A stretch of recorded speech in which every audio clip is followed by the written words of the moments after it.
because of increased stress levels, poor quality sleep, unhealthy habits, less activity within the person, that leads to narrowing of the blood vessels.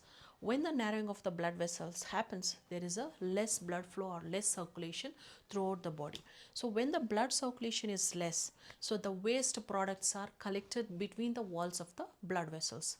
When the waste is collected between the walls of the blood vessel, that increases the pressure between the walls. So that is called high blood pressure or increased blood pressure.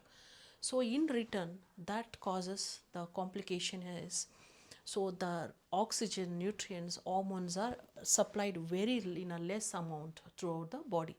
So that's where you end up with complications like reduced or imbalanced hormonal or vitamin B12 deficiencies, stroke, high blood pressure, diabetes, heart blocks, heart attacks, and erectile dysfunction, infertility, and skin pigmentations, ovulation problems, so many other health complications, because every function of the blood, every function of the blood vessel is very important in our body, and every function of the blood is carried out through the blood vessels only. So every reason, every root cause for all your diseases is insufficient blood flow or not enough circulation or poor circulation in the throughout the body is the root cause of all your diseases.